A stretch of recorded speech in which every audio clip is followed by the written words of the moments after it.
Bikes have come a long way since 1816. Back then, a German baron made the first one that could steer, although it still didn't have any pedals. But as the design improved, its popularity soared. In the UK today, we buy over 2 million bikes every year, and over half of them are mountain bikes. A state-of-the-art mountain bike starts life as a pile of aluminium tubes.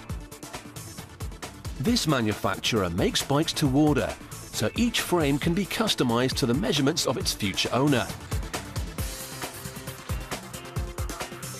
First, the tubes are cut down to size with a circular saw.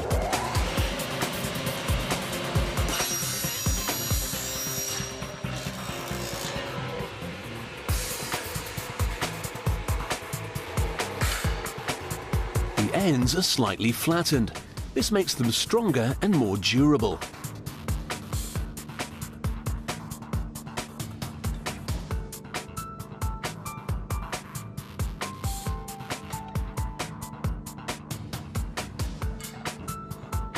Then it's clamped in a vise where it's drilled with a circular bit the same size as the tube to which it'll be connected. It's accurate to 1/10 of a millimeter, which ensures that the frame will fit together perfectly.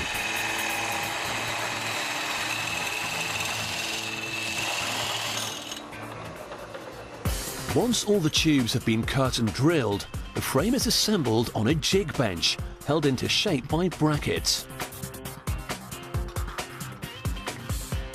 Then they can weld it together. A steel welding rod is heated and becomes molten at the point of contact.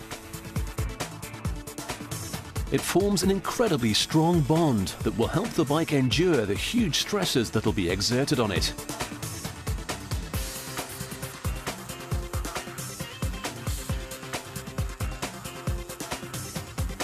One by one, the tubes are joined to form a solid frame.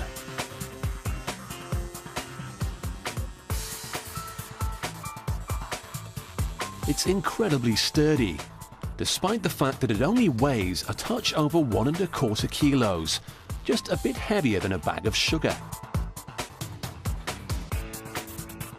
Back at the jig bench, they check it still fits the template, as sometimes the welding can cause distortion. Each tube has to fit to the millimeter. This frame's slightly out, but it can be forced into shape with a bit of gentle persuasion.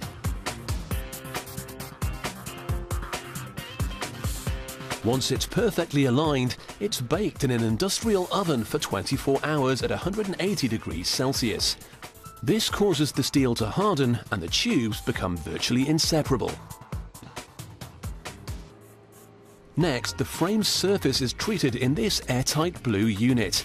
The process works in much the same way as sandblasting. A gun sprays tiny particles of glass onto the frame and removes any residues which are lurking on the surface.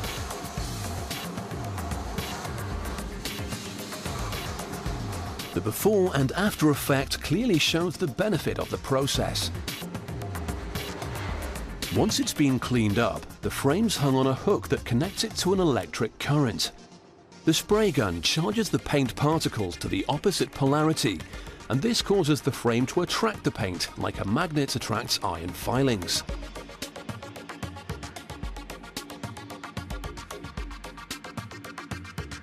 They mask off some areas with tape, and then they can spray on the second coat of paint.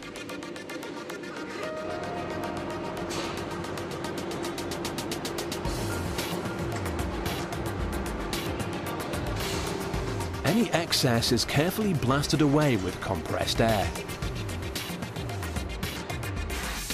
The frame will go back into the oven for a further 20 minutes, and this will fix the varnish to ensure a lasting shine.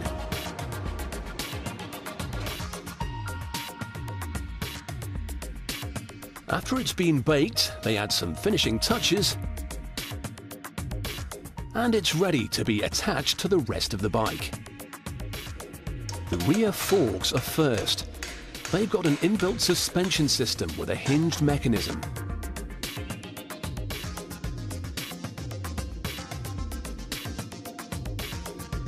A shock absorber is added, which will make for a smoother ride and protect the biker from injury on rough terrains.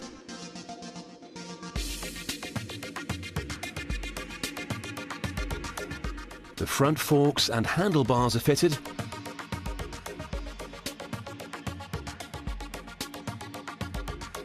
and the wheels come next. They've got disc brakes, which are more reliable than caliper brakes that wear easily and can fail in wet weather. A derailleur is fitted at the back. It's a mechanism that moves the chain onto different cogs to change gears.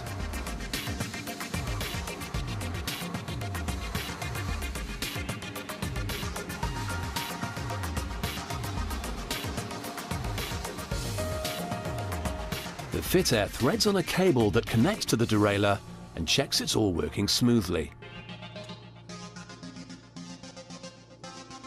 Finally, the pedals are added. They're designed like a ski binding so that the rider can snap his shoes in and out with the minimum of fuss. From start to finish, the mountain bikes have been assembled by hand, just like the first bikes nearly 200 years ago. But these ones have been crafted from lightweight aluminium tubing, fitted with hinged forks, and they've got pedals.